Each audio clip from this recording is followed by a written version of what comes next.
ते वंदिता हरन्ते मोक्षम आराहणा कंसो। जय बोलो परम सिद्ध भगवान की। देवालय देवी केदारनाथ भगवान की। एक केदारनाथ श्री शांतिनाथ भगवान की। पार्श्वनाथ भगवान की। महावीर भगवान की। परम पूज्य आचार्य श्री शिव कोटि महाराज की। आचार्य श्री कुंतु सागर जी महाराज की। आचार्य श्री कनक नंदी जी महाराज की। आचार्य श्री पदम नंदी जी गुरुदेव की।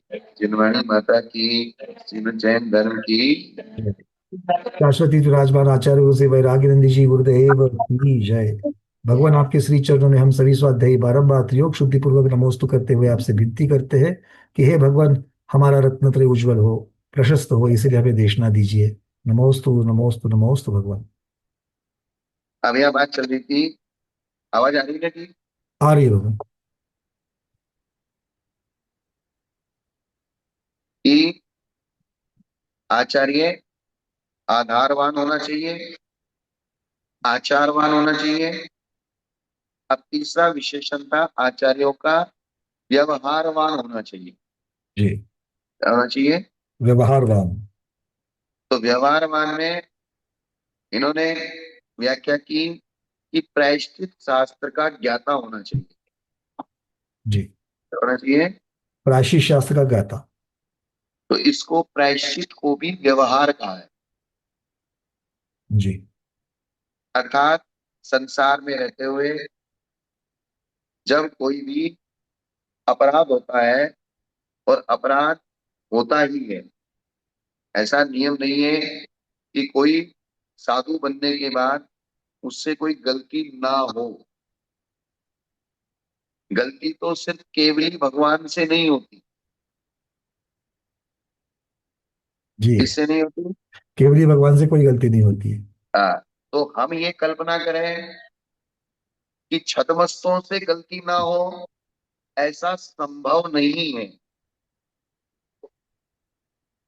और इसीलिए प्रतिक्रमण, आलोचना, निंदा, गरहा, प्रायश्चित आदि की व्यवस्था ऑलरेडी की हुई है। और अगर गलतियां ना होती होती तो प्रतिक्रमण, आलोचना, निंदा, गरहा, प्रायश्चित आदि का विधान आगम में नहीं होता। ये बात मैं जोर देके क्यों कह रहा हूँ पंकज जी? इसका मतलब त्रुटियां होती है, गलतियां होती है, और इसको मान करके गलतियां होती है इसीलिए जो हम व्रत तप स्वीकारते नहीं है, नियम स्वीकारते नहीं है, तो उससे डरना नहीं चाहिए। प्रयास करना चाहिए कि उसमें गलतियां ना हो, किंतु गलतियां हुई तो भी उसके लिए प्रायश्चित का विधान आचार्य भगवान ने दिया है। और ये चतुर्थ काल में भी होता है, पंचम काल में तो होता ही होता है। लेकिन मैं एक और नई बात कहना चाहता हूँ। जी। मैं ये कहना चाहता हूँ कि हम साधुओं को इस तरह देखना चाहते हैं कि साधु कोई गलती ना करे। जी। मेरी बात मतलब समझ रहे हो? निर्दोष। बोले साधुओं को कोई भी गलती नहीं करनी चाहिए। और अगर गलती नहीं होती होती तो प्रतिक्रमण, प्रायश्चित, निंदा, गरहा आदि की जो व्यवस्था बताई है, आलोचना, ये क्यों बताई है? अर्थात दो प्रकार से होती है। एक, साधु वास्तव में गलती करता है, एक करना नहीं चाहता है लेकिन हो जाता जी। गलती नहीं है। करना चाहते किंतु हो जाती है। और हो जाती क्यों है? उसके अंतरंग और बहिरंग कारण मौजूद है। जी। गलती होने के और गलती करने के अंतरंग कारण भी मौजूद है और बहिरंग कारण भी मौजूद है। मौजूद है। अंतरंग कारण क्या है? राग द्वेष, परिग्रह, कर्म का उदय। कर्म का उदय। अंतरंग कारण गलती करने का क्या है? कर्म का उदय। कर्म का उदय आएगा। तो कर्म के उदय से हमारी बुद्धि में विपरीतपन आएगा, बुद्धि में विकारीपन आएगा, और वो गलती होगी। और बहिरंग कारण उस कर्म के उदय को फल देने के लिए नो कर्म चाहिए। जो निमित्त बनेंगे। जो निमित्त बनेंगे, तो वो निमित्त भी कर्म का उदय अंतरंग में आएगा, बहिरंग में वैसा द्रव्य क्षेत्र काल मिलेगा, तो फिर वो कर्म फलेगा। कर्म फलेगा तो हमको कोई समझाएगा तो भी हम नहीं समझेंगे। क्या? जी, मतलब कोई समझाने के लिए आ रहा है, सुधारने के लिए, स्थिति करने के लिए आ रहा है, तो भी हम नहीं करेंगे, क्योंकि वैसे ही अंतरंग के कर्म का उदय है, और उससे हाँ, अनुकूल नो कर्म का बाह्य में वहां पर उसको वही तो। परिस्थिति मिल जाएगी, सहयोग मिल जाएगा। तो मेरा कहने का मतलब ये है कि हम छद्मस्थों को निर्दोष देखने की जो कल्पना करते हैं, तो छद्मस्तों को हम सर्वथा निर्दोष नहीं देख सकते, क्योंकि जी, छद्मस्तों में निर्दोषपना संभव नहीं है। इन दो कारणों की वजह से। हाँ, और अगर छद्मस्तों में निर्दोषपना संभव होता, निर्दोष हो जाते, फिर आचार्यों का, प्रायश्चित शास्त्र का, आलोचना का, निंदा का, ग्रह का, प्रतिक्रमण का, ये सब चीज अपने आप खत्म हो जाती। तो केवल योगी ये सब कहाँ है? जी, केवल योगी ये सब व्यवस्था नहीं है। नहीं है, क्योंकि वे 18 दोषों से रहित हैं। केवली भगवान 18 दोषों से रहित है। रहित है, मोहिनी कर्म से रहित है, चार घातिया कर्मों से रहित है जो आत्मा के गुणों का घात करते हैं। हमारे पास चार घातिया कर्म मौजूद है जो हमारे गुणों का घात करते हैं। तो बार बार हमारे गुणों का घात होता है क्योंकि घातिया कर्म मौजूद है। जी, क्या? छद्मस्त अवस्था में घातिया कर्म मौजूद है। तो इसलिए बार बार हमारे आत्मा के गुणों का घात होता है। तो घात कैसे होता है? क्योंकि हम गलती करते हैं, इसलिए आत्मा के गुणों का घात होता है। वे कर्म के उदय में आते, कर्म उदय में आते हैं। इसी से सिद्ध होता है कि छद्मस्त अवस्था में दोष होते ही है। होते ही है। और जो कोई बहुत सियाने श्रावक हो जाते हैं ना, सियाने। क्या? जी, शाने। हाँ, बोले ज्यादा शान पट्टी मत दिखाओ। तो बहुत ज्यादा अपने आप को चतुर और सियाना समझते हैं। वे ये सोचते हैं कि नहीं, साधु को तो कोई गलती करनी ही नहीं चाहिए, उससे तो कोई गलती होनी ही नहीं चाहिए। और अगर बोले साधु से भी गलती होगी तो बोले साधु किस काम का? भगवान, यहाँ तक की बातें हो रही है कि अगर कोई साधु किसी चीज के ऊपर अगर मानो हंस पड़ता है, तो अरे साधु को हंसना चाहिए क्या, साधु को बस कोट ये करना चीज। चाहिए क्या, साधु को ऐसा बोलना चाहिए क्या, इस प्रकार की टिप्पणियां की जाती है। तो इसीलिए मैं इसको समझाने की कोशिश कर रहा हूँ। जी, कि ये होता है, हो सकता है नहीं, ये होता है और होने वाला ही है, हाँ, क्योंकि यही उसका स्वरूप है, छद्मस्त का स्वरूप ऐसा ही है। हाँ, छदमस्त पने में जब तक केवल ज्ञान की प्राप्ति नहीं हुई है, तो चार घातिया कर्म, कभी तीव्र उदय होता है, कभी मंद उदय होता है, कभी मध्यम उदय होता है, कभी कैसा द्रव्य क्षेत्र काल भाव मिलता है, कभी कैसा द्रव्य क्षेत्र काल भाव मिलता है। और ये विपरीत और प्रतिकूल परिस्थितियां मिलती हैं तो ही हम संयमी है। नहीं तो सर्वार्थ सिद्धि का देव, परम शुक्ल लेशा का धारण करने वाला, जहाँ विकलत्र जीवों की उत्पत्ति नहीं है और कोई मगजमारी नहीं है, पत्नियां भी नहीं है, देवियां भी नहीं है, कोई परिग्रह विशेष नहीं है, फिर भी वे संयमी नहीं है। बहुत सुंदर। हाँ, आपने ये एक पहले बताया था आपने कि वहां पर पांचवा हाँ, गुणस्थान क्यों नहीं होता है। हाँ। फिर पांचवा गुणस्थान या छठा गुणस्थान होने के लिए जो कारण चाहिए, वो कारण ही वहां पर मौजूद नहीं है, जो असंयम। मतलब संयम का मतलब ये है कि आपको कोई गुस्सा दिलाए और आपको गुस्सा आ रहा है और आपको गुस्सा नहीं करना है, आपने उस आते हुए गुस्से को रोक लिया, यही संयम। इसी का नाम संयम है। प्रतिकूल परिस्थिति जब तक तो उत्पन्न नहीं होगी, तब तक आप संयम कैसे धारण करोगे। हाँ, प्रतिकूल परिस्थिति पैदा नहीं होगी तब तक आप संयमी का मतलब क्या होता है? संयमी का मतलब कहते थे ना, कोई आदमी गुस्सा करे, भाई थोड़ा संयम धारण कर। जी, ये लोग यार बोलते कि नहीं बोलते?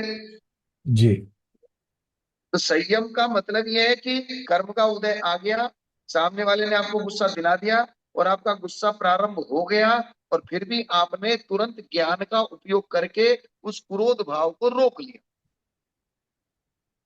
जी, इसका नाम संयम है। क्या? बिल्कुल ये बात बिल्कुल समझ में आती है कि भैया संयम किसे कहा गया है। और इसलिए स्वर्ग में संयम नहीं है। जी, या फिर भोग भूमि में भी ऐसे ही लगा सकते हैं कि भोग भोग भूमि में भी में। संयम नहीं है, क्योंकि वहां उनके पास न तो कोई प्रतिकूल परिस्थिति है, न वहां विकलत्व, दो इंद्रिय, तीन इंद्रिय, चार इंद्रिय जीवों की उत्पत्ति है कि वो देख के चले, चींटी को बचा के चले, तो चींटी है ही नहीं, बचाएगा क्या? बिल्कुल। अगर चींटी होगी ही नहीं तो चींटी को बचाने की चर्चा ही नहीं होगी। हाँ, तो बचाने का भाव कैसे आएगा? जी। और बचाने का भाव ही संयम बिल्कुल, वाह क्या बात है। है? बचाने का भाव ही सब संयम है। संयम अहिंसा है। का भाव ही संयम है। हाँ, सत्य का भाव ही संयम है। तब झूठ बोलने का निमित्त होगा तब भी तुम सत्य बोलोगे, अपने आप को झूठ से रोकोगे और सत्य बोलने का पुरुषार्थ करोगे, उसका नाम संयम। वो संयम हो जाएगा। कोई सामने से आपको परिग्रह लाके दिखा रहा है, महाराज ये चीज है, ये आप ले लीजिए, नहीं भाई मुझे नहीं चाहिए,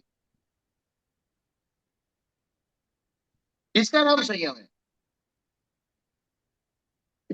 ये मेरे योग्य नहीं है, या मेरे पास है, या मुझे इसकी आवश्यकता नहीं है। गृहस्थ होगा, सामान्य इंसान होगा, या सामान्य कोई भी होगा, लेके रख लेते हैं, क्या पता कल काम आएगा।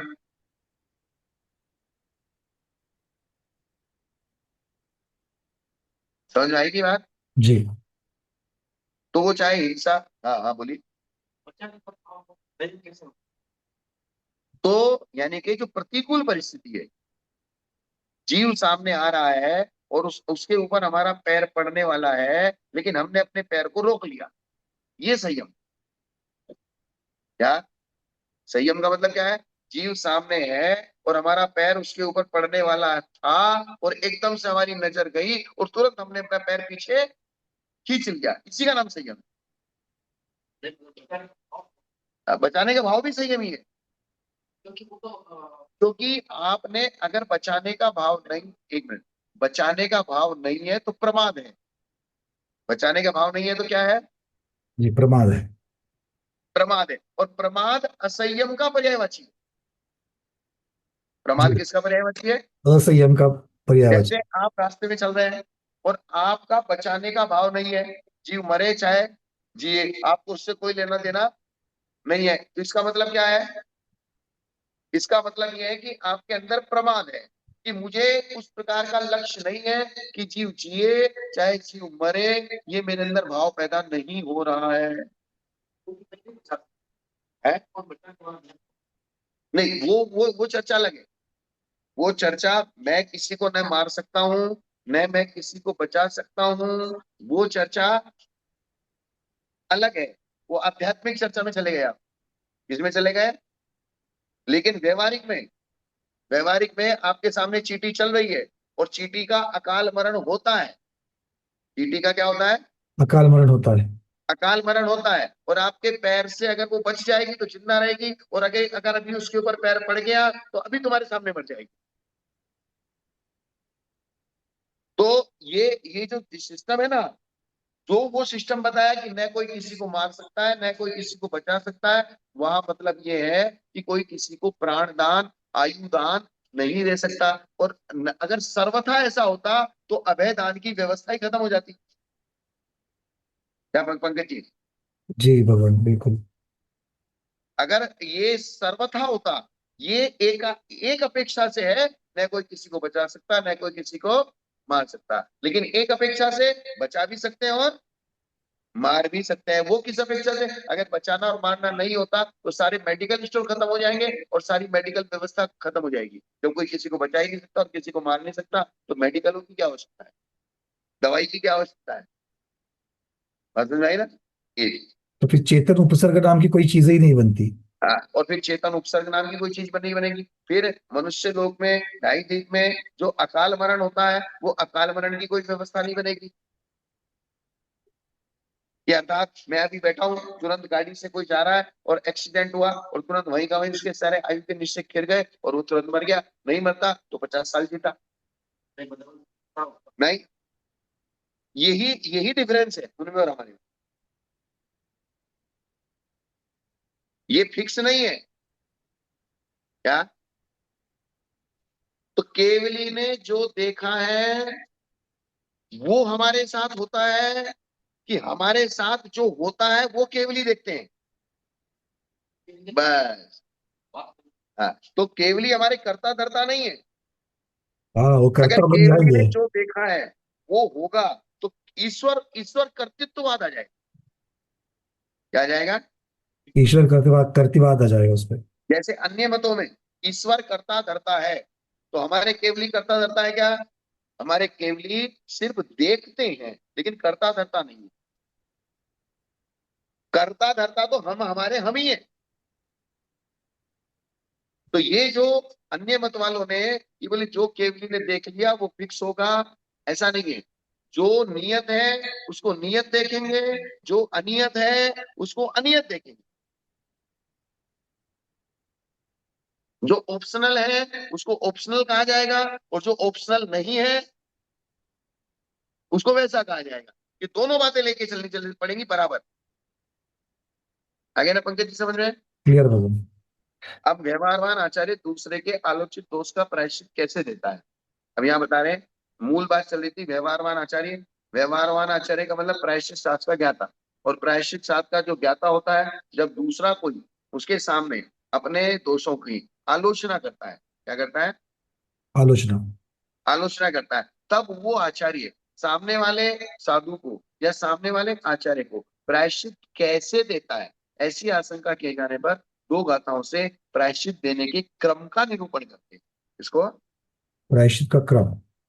प्रायश्चित का क्रम, अर्थात प्रायश्चित का जो मेजरमेंट है, कि सामने वाला अपना दोष कह रहा है और हमको ये निर्णय करना है कि प्रायश्चित इसको कैसे देना है।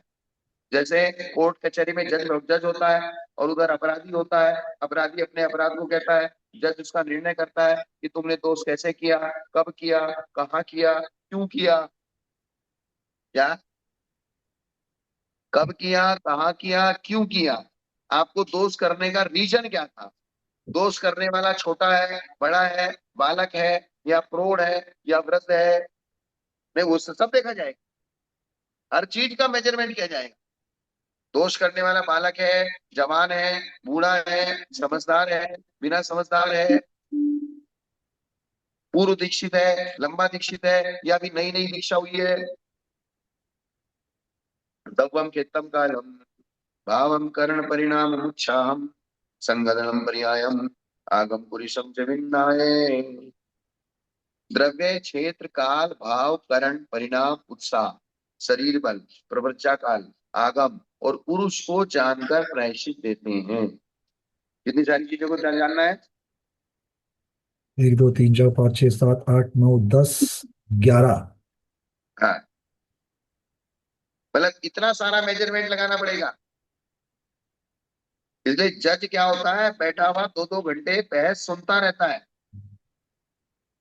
और उसके दिमाग में जो पॉइंट आते हैं वो पॉइंट सिर्फ नोट करता रहता है।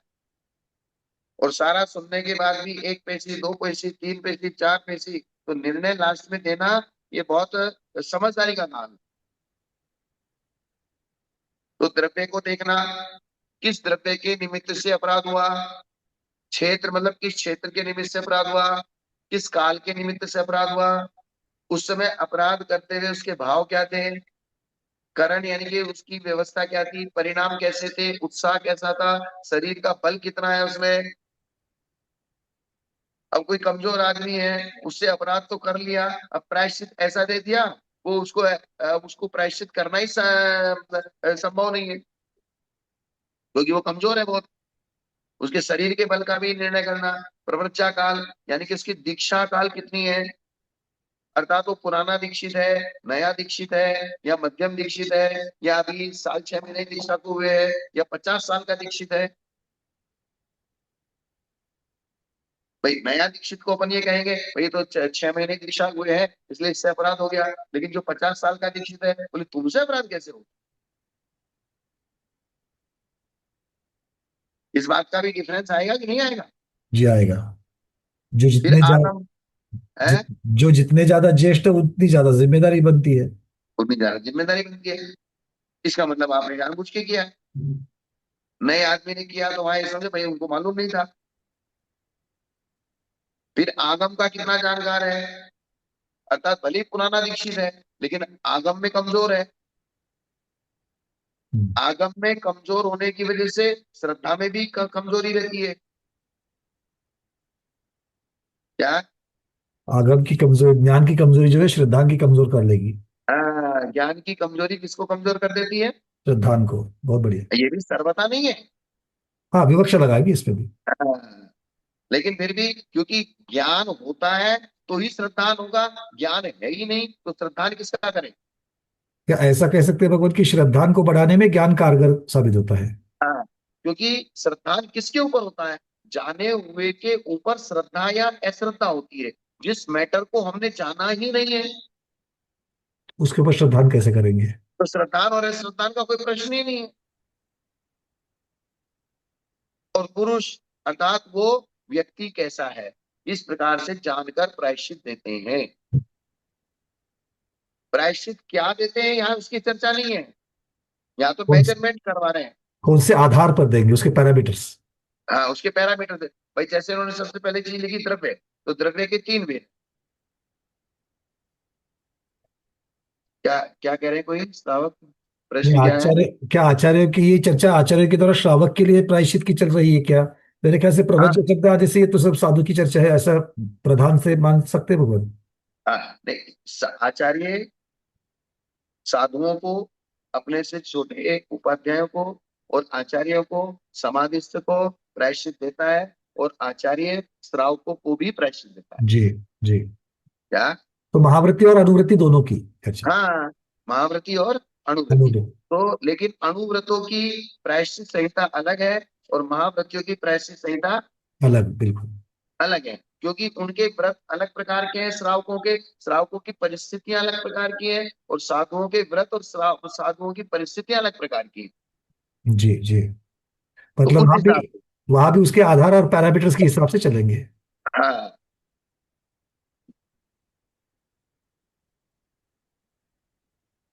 तो ये बिल्कुल एक फैमिली डॉक्टर वाले की तरह काम है ये। किसकी तरह? Family doctor. हाँ, फैमिली डॉक्टर।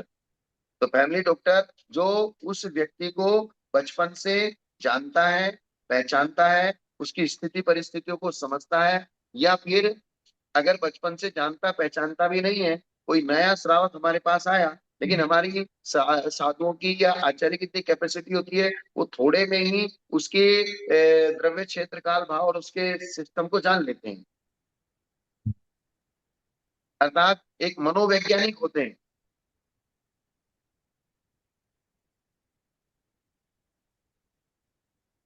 नहीं नहीं, श्रावकों की प्रायश्चित की व्यवस्था और साधुओं के प्रायश्चित की व्यवस्था समान नहीं हो सकती। श्रावकों के प्रायश्चित भी अलग हैं और श्रावकों की कैटेगरी भी अलग है। साधुओं के प्रायश्चित भी अलग है और साधुओं की कैटेगरी भी अलग है। तो वो बिल्कुल एक अलग अलग मैटर है। क्या है? अगर एक दृष्टांत लिया जाए कि एक ही प्रकार का अपर दोष अगर साधु से होता है, ऐलक शुल्लक से होता है, और मान लो सप्तम प्रतिभाधारी या दो प्रतिभाधारी से होता है, हाँ, तो तो फिर उसी सबकी के लिए प्रायश्चित अलग व्यवस्था अलग। अलग अलग है। हाँ, अलग अलग होगा वो। अर्थात वहां सबसे बड़ा प्रायश्चित आचार्य को, जी। उससे थोड़ा कम उपाध्याय को, उससे थोड़ा कम साधुओं को, उससे थोड़ा कम आरिकाओं को, उससे थोड़ा कम क्षुल्लक एनक को, उससे थोड़ा कम फिर प्रतिमाधारियों को। ऐसा। भगवान भगवान मुनि और आरिकाओं के लिए सिर्फ किसी किसी प्रायश्चित को ही कम किया है, लेकिन सभी प्रायश्चितों में कम ज्यादा हो सकता है हो सकता है वो द्रव्य क्षेत्र काल भाव के अनुसार। उसके क्योंकि अनुसार। सबकी परिस्थितियां द्रव्य क्षेत्र काल, क्योंकि सबल, निर्बल, मतलब यही आधार जो 11 आधार बताए उसके हाँ, अपेक्षा से ही चलेगा सब। हाँ, उसके अपेक्षा ही विचार करना पड़ेगा। जी 28 गुण बराबर होते हुए भी फिर भी द्रव्य क्षेत्र काल भाव, परिणाम, उत्साह, शरीर बल, दीक्षा काल, आगम आदि। जी। अब द्रव्य के तीन वेद हैं। सबसे पहला मैटर क्या था 11 में? द्रव्य। द्रव्य। तो सचित, अचित और मिश्र, तीन प्रकार का द्रव्य हुआ होता है। अर्थात पृथ्वी, जल, अग्नि, वायु, प्रत्येक काय, अनंत काय, त्रस, ये सचित द्रव्य कहलाते हैं। क्या कहलाते हैं? सचित द्रव्य षटकाई जी। अर्थात ऐसी पृथ्वी, ऐसा जल द्रव्य तो है, लेकिन ये जीव सही द्रव्य है। इसलिए इनको क्या कहा? सचित द्रव्य। सचित द्रव्य। जैसे आलू, वो सचित द्रव्य है। गाजर, वो सचित द्रव्य है, अनंत काय है। और लौकी, ये भी सचित द्रव्य है, लेकिन प्रत्येक का है। लौकी का पेड़ आदि, बेल बेल आदि। और जो उसकी सचित और अचित, सचित सचित कब रहता है, सचित अचित कब होता है, ये व्यवस्था जीव कांड में समझा दी गई। ये महत्वपूर्ण बात है, नहीं तो फिर इससे गलत अर्थ ना निकाले कोई भी ना कि ना अरे ना, लोग इसलिए तो मुझे आचार्य महाराज बताना तो पड़ा था। लौकी, हाँ, आचार्य महाराज लौकी को भी सचित्त कहे तो लौकी खानी की नहीं खानी है, ये चर्चा नहीं नहीं चल नहीं रही है नहीं यहाँ नहीं पर। इसलिए मैंने अपने शब्दों को चेंज कर लिया ना तुरंत। जी जी जी। पर सब लोगों को गोबर सर जीव का याद आ रहा है ना कि सचित्त कब सचित्त रहता है, कब अचित्त हाँ, होता है। बस वो मेजरमेंट आपको जीव कांड से लगाना है, जी। कि कौन सी चीज सचित्त कब है, अचित्त कब है, कब उसको उपयोग करना है, कब उसको उपयोग नहीं करना है। तो सचित्त द्रव्यों के निमित्त से होने वाले अपराध, और फिर जीवों से रहित तृण, अलग आदि अचित द्रव्य हैं। पाटा है, चौकी है, ये अचित द्रव्य है। ये क्या है? अचित्त द्रव्य। और जीवों से संबद्ध उपकरण मिश्र द्रव्य है। ऐसा पाटा लकड़ी का स्वयं तो अचित है, लेकिन उस पे फफूंद आ गई है। जी, तो ये सचित्त अचित्त हो जाएगा। लकड़ी पे आ जाती है कि नहीं फफूंद? जी जी। ऐसा कपड़ा जो समूर्छन जीवों की उत्पत्ति का आधार बना हुआ है। समझ में आया ना? जी, अगर मान लो कि जैसे छन्ना होता है उस पे अगर मान लो कि हरापन आ रहा है उसमें, हाँ काई लग रही है, तो ये सचित्त अचित्त हो जाएगा, हाँ। मिश्र हो तो, जाएगा वो। तो ऐसे उपकरण जो जीवों से संबंध है, उपकरण तो अचित है, उपकरण हाँ, अचित्त है। अचित है, लेकिन उसमें सचित्त का संबंध हो गया है। जी, उसमें क्या हो गया सचित्त का? संबंध हो गया। तो सचित अचित मिश्र हो गया। एक तो पूरा ही सचित है, एक पूरा ही अचित है, और एक सचित अचित मिला हुआ है। जी। तो इस प्रकार द्रव्य प्रति सेवना के तीन भेद हैं। प्रति सेवना का मतलब, अर्थात आपने इनका जो उपयोग और उपभोग किया है। सचित द्रव्य का उपयोग, अर्थात सचित द्रव्य के निमित्त से होने वाला अपराध। प्रति सेवना का मतलब दोष भी होता है। हाँ, बस अभी वही लिख रहा था कि ये नया चीज मिल रही है कि हाँ, प्रतिस्थापना को यहाँ पर भोग उपभोग मतलब उपयोग में नहीं वाली वस्तु इस प्रकार से भी लेना या है। उपयोग में लाना, या उसके निमित्त से अपराध होना। निमित्त से आता, अपराध का निमित्त भी दे सकते हैं। हाँ, अपराध का निमित्त। तो अपराध के निमित्त द्रव्य की अपेक्षा तीन प्रकार के हैं। एक सचित द्रव्य, एक अचित द्रव्य, और एक सचित अचित मिश्र द्रव्य। जी। रूबी दीदी, आप प्रश्न उठा रही हो, आप कृपया वहां पर देख लेना, वहां पर 11 चीजें दी है 356 नंबर के पृष्ठ पर, अंतिम अंतिम वाला जो 452 नंबर की गाथा का दिया है वहां पर दिया हुआ है। चलिए आगे। हाँ, तब इस प्रकार जैसे वर्षा में आधा कोस अथवा आधा योजन जाना सम्मत है। एक उदाहरण दिया उन्होंने कि साधु जब चातुर्मास करते हैं, चातुर्मास में वर्षा योग होता है, तो वर्षा काल में अगर मजबूरीवश जाना पड़े तो कितना जा सकते हैं? तो उन्होंने बताया भाई आधा कोस, अथवा कोई आचार्य मानते हैं कि आधा योजन। अच्छा, मतलब ये उत्कृष्टता से आप आधा योजन नहीं कह रहे, कोई इस प्रकार से मानते हैं, कोई इस प्रकार से मानते हैं। आचार्य में अलग अलग मत भी तो होते हैं ना। हाँ, एक मतलब आचार्य कहते हैं कि भाई आधा कोस जा सकते हैं। आधा कोस का मतलब 1.5 किलोमीटर। और आधा आधा कोस का योजन मतलब 1.5 किलोमीटर, आधा योजन में 4 मतलब 6 किलोमीटर हो जाएंगे। 4 कोस होता है ना। हम्म। एक योजन में 4 कोस होता है। जी। एक योजन में चार चार को। कोस 4 कोस का 12 किलोमीटर। जी। तो आधा योजन का मतलब हो गया 6 किलोमीटर। कितना? जी, 6 किलोमीटर हो जाएगा डेढ़ के हिसाब से। हाँ, एक कह रहे हैं कि 1.5 किलोमीटर, एक कह रहे हैं कि 6 किलोमीटर। अगर जाना हो तो वर्षा काल में आधा कोस अथवा आधा योजन जाना सम्मत है। सम्मत का मतलब आगम की व्यवस्था है, ये इतना जा सकते हैं। अर्थात आचार्यों ने इस प्रकार का जाना स्वीकार किया है। उससे अधिक क्षेत्र में जाना तो ये अपराध हो गया। हम्म, ये क्या हो गया? ये अपराध हो जाएगा, अपराध का ये कारण हो अपराध। जाएगा। तो ये क्षेत्र प्रति सेवना हो गई। ये क्या हो गया? क्षेत्र प्रतिसेवना। तो क्षेत्र के निमित्त से आपने अपराध किया। जी। क्या हुआ? हाँ, उसके निमित्त से, क्षेत्र के निमित्त से आपने अपराध, उसका दोष लग गया आपको। उसमें दोष लगा आपको, क्योंकि नियम तो था 6 किलोमीटर जाने का, आप 7 चले गए, 8 चले गए, 10 चले गए।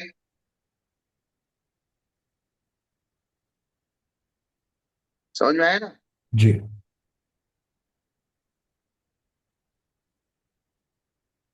अथवा वर्जित क्षेत्र में जाना, जहां प्रतिबंध है कि यहाँ बिना परमिशन के कोई अंदर प्रवेश नहीं करना, तो उस वर्जित क्षेत्र में साधु वहीं तक जा सकता है जहां पंचायती जगह हो, अर्थात जहां किसी का प्रतिबंध ना हो, सब लोगों के लिए बेरोक टोक जाना आना हो। लेकिन जहां दरवाजा लगा हुआ है या प्रतिबंधित क्षेत्र, जैसे आप कहीं लिखा रहता है मिलिट्री का एरिया होता है हम्म, प्रतिबंधित क्षेत्र, जी। या नोट, जहां जहां तुम्हारे पूना में नोट छपते हैं ना। जहाँ पर छपाई होती है नोटों की, मतलब जो प्रेस है। भगवान आपका म्यूट हो गया है। हाँ, आप ठीक है। नासिक, नासिक, पूना नहीं, नासिक। नासिक, नासिक, नासिक, हाँ। हाँ, नासिक में नोट छपने की फैक्ट्री है ना। हाँ, पूना में जो है वो तो मुख्यतः से डिफेंस के लिए लेकर के है, हाँ हाँ हाँ। वहाँ पर प्रतिबंधित। तो लेकिन वहाँ डिफेंस के लिए लेके हैं या वैज्ञानिकों की लेबोरेटरीज हैं ज्यादा है, जी, जी, जी। तो वैज्ञानिक वैज्ञानिक लोग laboratory। काम करते हैं, तो वहां हर किसी को परमिशन नहीं है अंदर जाने की, उस एरिया में ही जाने की परमिशन नहीं है। तो वो वर्जित क्षेत्र कहलाता है, प्रतिबंधित क्षेत्र कहलाता है। या किसी राजा महाराजा के यहाँ जाना है, या कोई जो है सिस्टम ऐसा बना रखा है भाई यहाँ यहाँ तक ही जा सकते हैं, इसके आगे नहीं जा सकते, ऐसे। समझ में आया ना पंकज जी? जी। तो वर्जित क्षेत्र में जाना, विरुद्ध राज्य में जाना। अब आप सोचने लगे मैं पाकिस्तान जाऊंगा भारत की सीमा को क्रॉस करके, विरुद्ध राज्य हो जाएगा वो। तो कैसे जाएंगे आप? और फिर कटे टूटे मार्ग से जाना। क्या? कटे टूटे भाग से मतलब ये दोष लगाने में ज्यादा सहायक होंगे, इसलिए इसके लिए वर्जित हो गया हाँ, इसको। एक तो राजमार्ग है, एक कटा टूटा मार्ग है, और मतलब साइड का मार्ग है। अब वहां कभी कच्चा भी मिल सकता है, वहां पानी भी मिल सकता है, वहां हरी घास भी मिल सकती है, जी, और फिर वहां जीव जंतुओं का भी खतरा रहता है, क्योंकि राजमार्ग पे इतने जीव जंतुओं का खतरा रहता है जितना अपवाद मार्ग में रहता है। जी। जैसे हाँ, समझो हम संमेत शिखर जी के पहाड़ पे जा रहे हैं और शॉर्टकट मारते हैं, तो शॉर्टकट में कहीं खड्डा है, आपका स्वयं का घात हो सकता है, एकदम से किसी जीव के ऊपर पैर पड़ सकता है, कोई सर्प वगैरह आपको डस सकता है, आप खुद गिर के आप चोट खा सकते हो। ऐसे कितनी बार हो चुका, तो शॉर्टकट में जाके जंगल में साधु लोग भटक गए और बड़ी मुश्किल से को ढूंढ ढांड के लाया गया फिर बाद में। क्या? बिल्कुल, मतलब दोष लगने में ही ज्यादा सहायक है, ये ज्यादा रिस्की हाँ, है। तो इसलिए भले आपको आधा किलोमीटर ज्यादा चलना पड़े, लेकिन आप साधु के लिए रिस्क लेना बहुत नुकसानदायक है। जी, आधा किलोमीटर चल लोगे उसमें इतना परिश्रम नहीं होगा, लेकिन अगर भटक जाओगे तो कोई ऐसी परिस्थिति हो जाएगी तो आपका संयम ही चला जाएगा। तो इसलिए कटे टूटे मार्ग से जाना ये भी अपराध है। ऐसे मार्ग का आधा भाग जाने पर वहां से अरक्षणीय मानकर लौट आना। अब चल तो दिए, फिर बाद में लगा यार अपन तो गलत रास्ते पे आ गए, गलत रास्ते पे तो वापस आना पड़ेगा ना, तो वो जाना आना व्यर्थ हो गया ना। जी, तो वो भी प्रायश्चित का कारण बन जाएगा। तो वो भी प्रायश्चित का कारण बन जाएगा, क्योंकि आप इतना 1.5 किलोमीटर अंदर तक गए, 1.5 किलोमीटर वापस आए, इतने में तो आपका 3 किलोमीटर रास्ता पार हो जाता। अथवा उन मार्ग से जाना, अंतःपुर में प्रवेश करना, अर्थात राजाओं की रानियों के रानियां जहां पे रहती हैं वहां घुस गए, जहां जाने की आज्ञा नहीं है, ऐसे गृहस्थों के घर में जाना। क्या? बिल्कुल। ये प्रतिबंधित की अपेक्षा से, बट यहाँ पर अलग अलग उसकी सूक्ष्मता के भेद कर लिए। हाँ, ठीक है, जैसे हम किसी के घर में आहार करने के लिए गए, या किसी के घर में हमने एक कमरे में रास्ते में चलते चलते ठहरे हुए हैं, उसका घर एक तरफ है और उसने हमें एक साइड के कमरे में ठहरा दिया, तो इसका मतलब हमारा कर्तव्य ये नहीं है कि हम उसके घर में घुस जाएं एकदम से। जी। वो श्रावक फिर परेशान हो जाता है, उस श्रावक को शर्म आती है या अजीब सा लगता है, क्योंकि वो साधुओं का आदर करता है। आदर करता तो अपने घर पे तो कैसे भी उल्टा सीधा बैठा है, लेटा है कि क्या कर रहा है, उसकी घर की स्त्रियां कैसे बैठी है, खाना खा रही है या क्या कर रही है, साधु एकदम से सामने खड़ा हो जाएगा तो सब एकदम से हकबका जाएंगे। जी। ऐसा होगा ना। बिल्कुल। इसलिए ऐसे जहां उन्होंने आपको ठहराया है, भैया महाराज आपके लिए ये कमरा है, आप यहाँ आराम से बैठो, तो इसका मतलब है पूरे पूरे घर में चक्कर चक्कर लगाओ, तो फिर वो मर्यादा भंग हो जाएगी ना। बिल्कुल। तो इत्यादि के द्वारा क्षेत्र प्रतिसेवना होती है, अर्थात क्षेत्र के निमित्त से ऐसे ऐसे अपराध होते हैं, और भी आप जानकर लगा लीजिए क्या। और भी क्षेत्र संबंधी जहां जहां होंगे वो सब लगा सकते हैं। हाँ। अब आवश्यक काल में छह आवश्यक न करके अन्य काल में करना, काल की अपेक्षा। ये काल की अपेक्षा अपराध हो गया। अर्थात जो सामयिक का टाइम है, जो प्रतिक्रमण का टाइम है, जो स्वाध्याय का टाइम है, तो टाइम में नहीं करके दूसरे काल में किया। अब वर्षा काल के नियम का उल्लंघन करना इत्यादि काल प्रतिसेवना है, अर्थात काल के निमित्त से अपराध है। घमंड, प्रमाद, अनाभोग, भय, प्रदोष आदि परिणामों में प्रवृत्ति करना, ये भाव प्रतिसेवना है। ये क्या है, भाव सेवा लिखा है ना, भाव प्रति सेवा, जी। अर्थात परिणामों के निमित्त से अपराध करना। इसके निमित्त से, परिणामों के निमित्त से। तो परिणामों के निमित्त से अपराध करना, अर्थात कभी घमंड आया, कभी प्रमाद, अनाभोग, भय, प्रदोष, परिणाम, इस प्रकार द्रव्य प्रतिसेवना आदि के द्वारा अपराध का निदान जानकर उसका प्रायश्चित देना चाहिए। अर्थात आचार्य को, वो जब सामने वाला कहेगा कि आप द्रव्य के निमित्त से आपका अपराध हुआ, क्षेत्र के निमित्त से हुआ, काल के निमित्त से हुआ, उस समय आपका भाव क्या था, किस प्रकार की व्यवस्था थी, वो सब जानकर उसका मेजरमेंट करना, पहले अपराध का निदान करना। क्या करना, अपराध का निदान जै- तो उसकी निर्णय। जैसे अपन कहते हैं ना रोग का निदान। हम्म। डायग्नोस्टिक।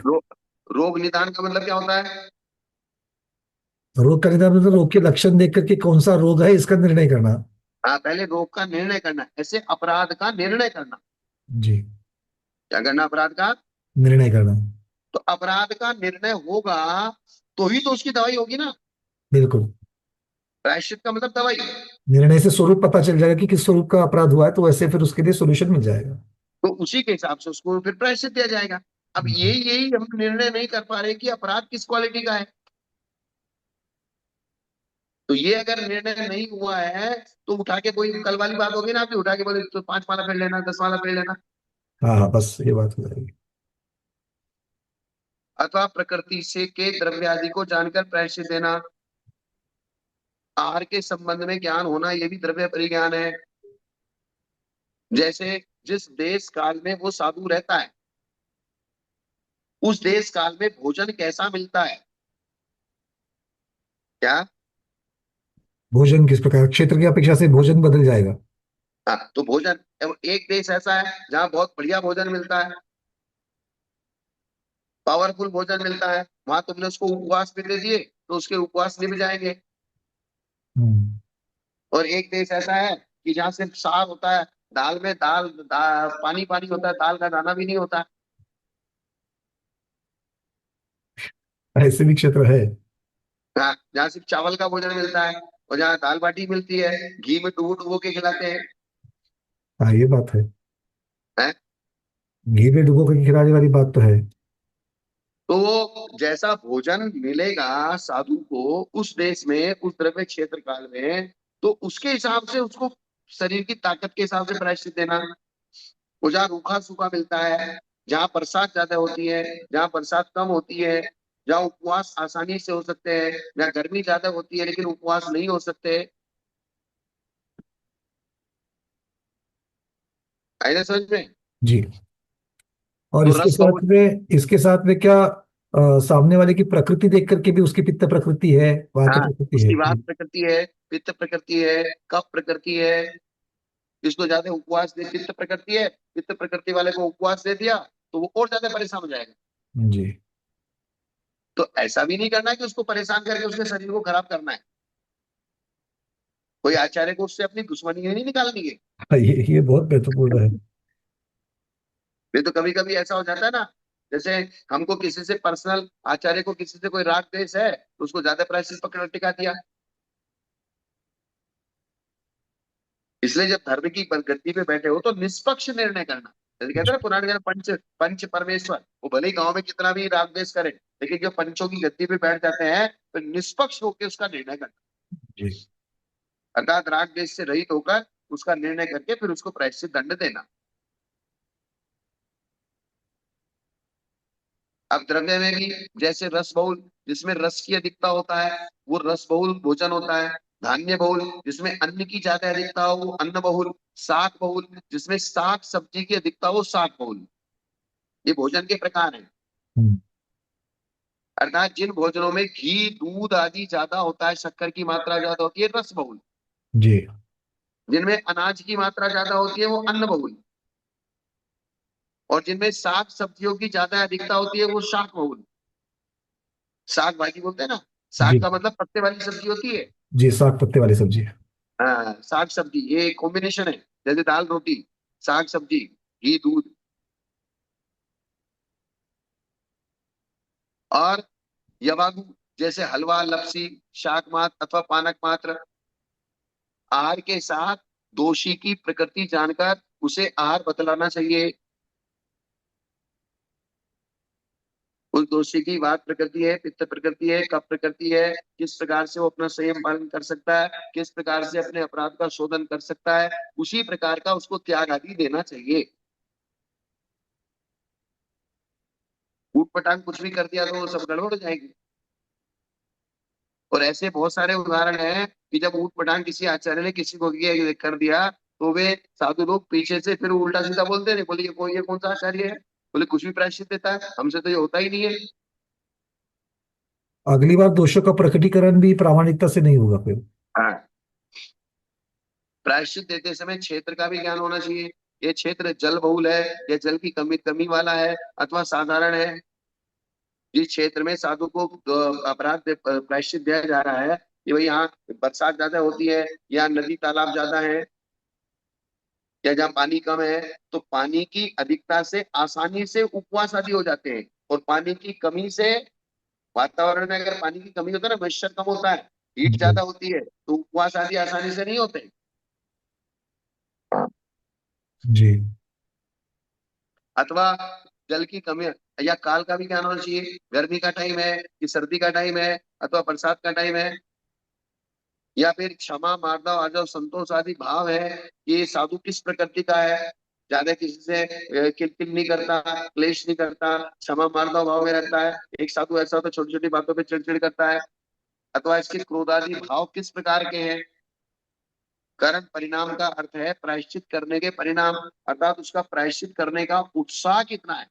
प्रायश्चित लेना चाहता है या नहीं लेना चाहता है, या संग में रहना इसलिए प्रायश्चित लेना चाहता है, या अपने दोषों की शुद्धि करने के लिए प्रायश्चित लेना चाहता है, या चार लोगों ने देख लिया इसलिए प्रायश्चित लेना पड़ेगा नहीं तो सब लोग कहेंगे बोले इसने प्रायश्चित नहीं लिया।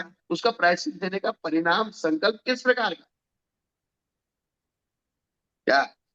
जी बिल्कुल, वही सारे कारण। ये पांचवा कारण आ रहा है करण। कारण, यह प्रायश्चित क्यों लेना चाहता है, क्या इस साथ में रहने के लिए प्रायश्चित लेना चाहता है, क्योंकि आचार्य ने कह दिया कि जो प्रायश्चित नहीं लेगा उसको हम संग में नहीं रखेंगे।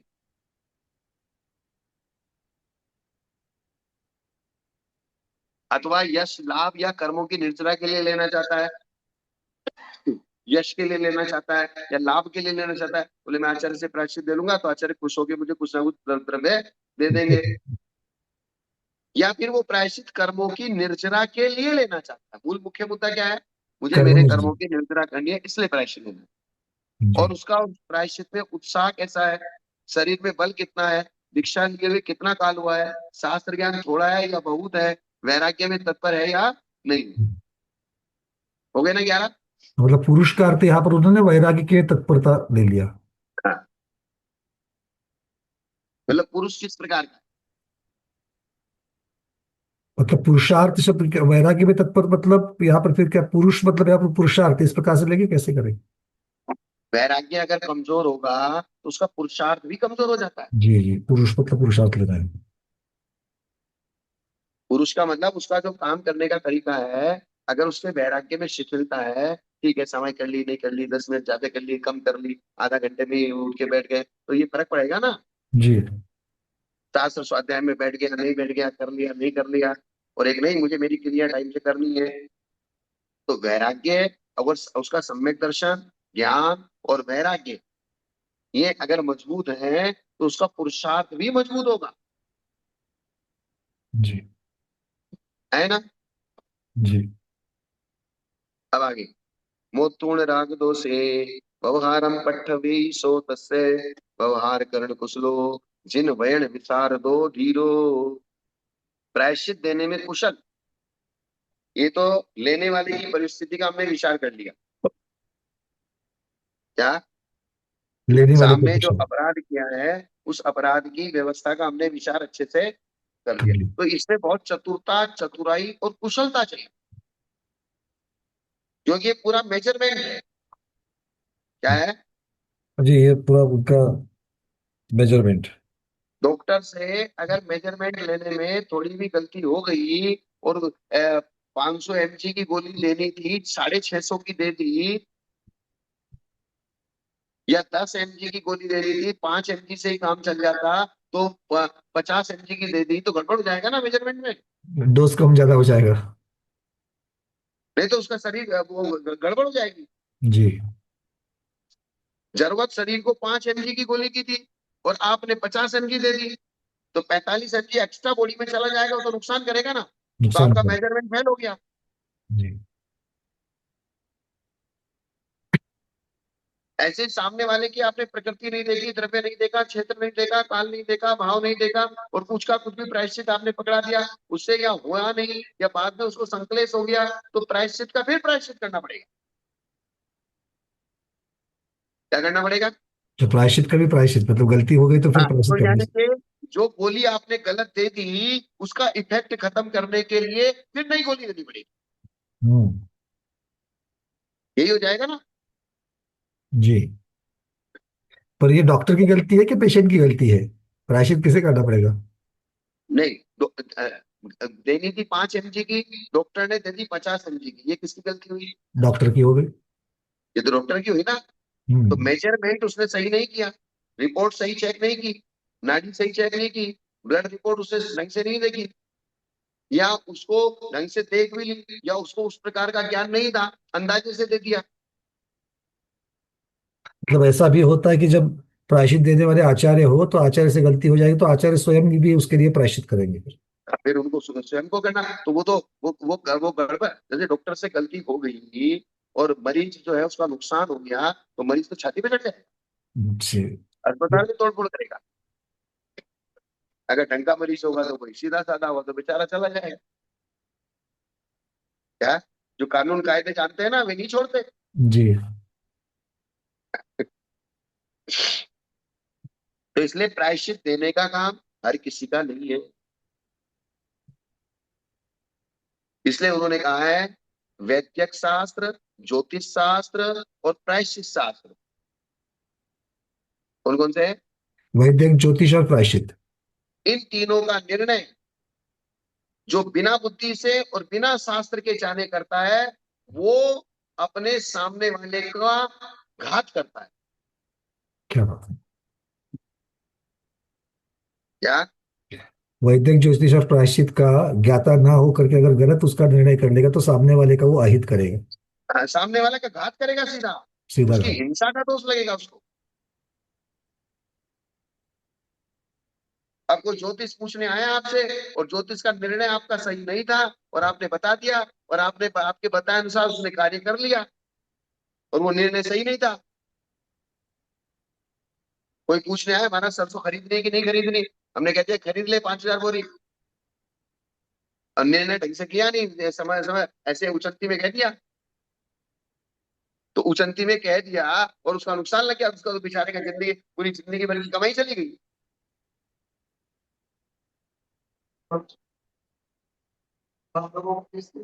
तो लेकिन मान कषाय में आके सामने वाला पूछ रहा है, नहीं महाराज बताओ बताओ, और मान कषाय में आके हमको पता नहीं है, पता नहीं है, और मान कषाय में आके वो कह दिया ले ले 5,000, और तुमने हमारे कहने से ले लिया। तो इस बात समझ में आई ना पंकज जी? जी बिल्कुल बिल्कुल, ये बिल्कुल घात ही करेगा ये सामने वाले का। तो जिसको ज्ञान नहीं है और ज्ञान नहीं होते हुए, और वो बेचारा श्रावक तो अंधभक्त था। श्रावक क्या था? अंधभक्त बिल्कुल। अंधभक्त था। और आपके ऊपर विश्वास करके, नहीं महाराज को सब आता है, सब जानते हैं। एक बार हो गया था ऐसा, एक माता जी ने, किसी ने बता दिया, बोले तुम ये सामान खरीद लो, इसका भाव बढ़ जाएगा। उसका नुकसान हो गया। नुकसान हो गया तो वो माता से लड़ने के लिए आ गया।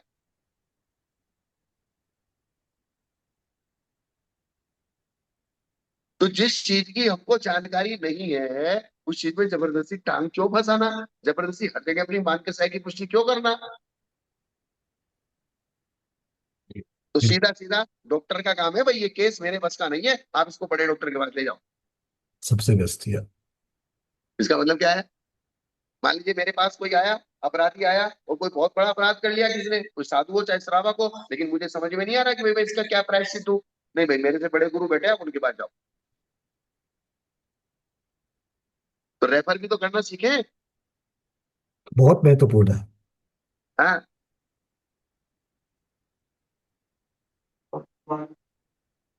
मान कैसे आएगा? वो एक कहावत है ना, नीम हकीम खतरे जान। नीम हकीम खतरे जान।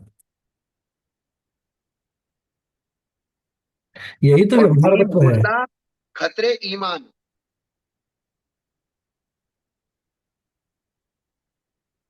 भाई नीम हकीम तो खतरे जान हो गया ना, तो जान को सीधा बहुत बहुत बड़ा नुकसान हो जाएगा। इसलिए उन्होंने उस गाथा बना दी, प्रायश्चित शास्त्र, वैद्यक शास्त्र और ज्योतिष शास्त्र। इन तीनों को बिना जाने, बिना इनका अभ्यास किए, बिना अनुभव के अगर कोई इनका निर्णय करता है, तो वो सामने वाले के घात का दोषी है।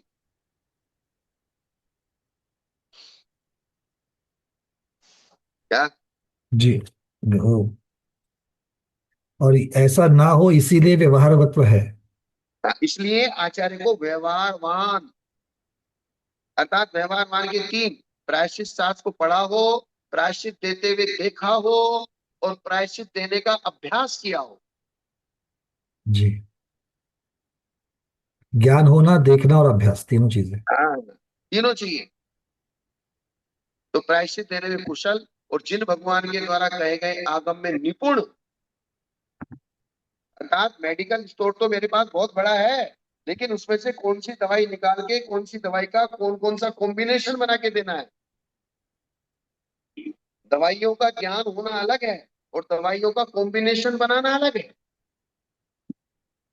जो कौन सी अर्थात एक दवा। दवाई पानी के साथ दी जाएगी तो क्या हम्म, असर करेगी, मट्ठे के साथ दी जाएगी तो क्या असर करेगी, दूध के साथ दी जाएगी तो क्या असर करेगी, और घी के साथ दी जाएगी तो क्या असर करेगी, और फल के रस के साथ दी जाएगी तो क्या असर करेगी।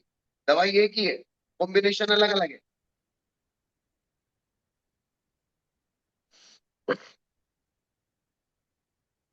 आगम इसलिए कहा है, जिन भगवान के द्वारा कहे गए आगम में निपुण, धीर, वो आचार्य राग देश को त्याग कर मध्यस्थ होकर, अर्थात ये भी अपने दिमाग को डायरेक्शन दे ले कि मेरा इससे कोई पर्सनल राग देश तो नहीं है।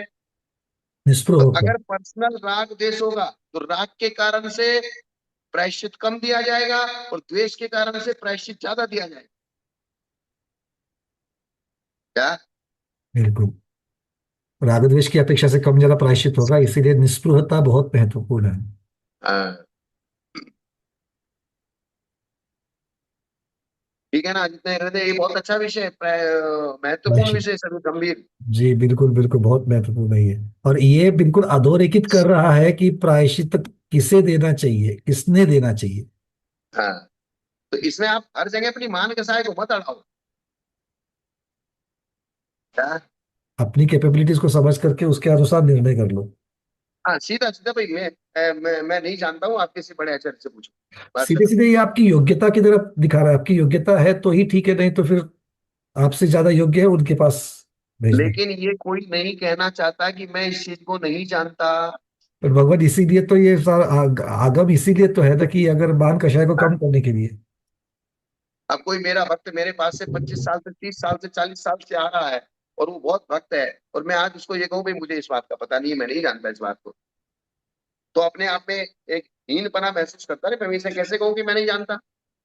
पर घात करने से तो वही तो अच्छा है ना, फिर घात करने से तो हीन बनाना ठीक है। अपने खुद की मर्यादा को भी समझना, ये यही तो आगम है फिर। इसलिए उन्होंने कहा है कि कषाय बहुत गड़बड़ करती है। बिल्कुल बिल्कुल बिल्कुल बात सही है। सारी गड़बड़ी का कारण ही कषाय है। ये समझ तो में आया क्या भगवान। स्वाध्याय? तब कोई भी भाई इनका जो भी मैंने पढ़ाया है अभी, क्या है, बहुत गलत अर्थ या मिस अर्थ नहीं लगाना। नहीं, ये सब सब समझदार है, सब अच्छी तरीके से लगाएंगे। हाँ।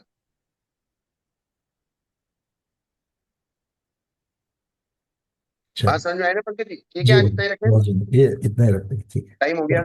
जी। आज के स्वाध्याय ठीक को है। गुरु के श्री चरणों में बारंबार नमोस्तु वंदनामि इच्छा कर करते हुए यहीं पर समापन करते हैं। जैनम जयतु शासनम, जैनम जयतु शासनम, जैनम जयतु शासनम।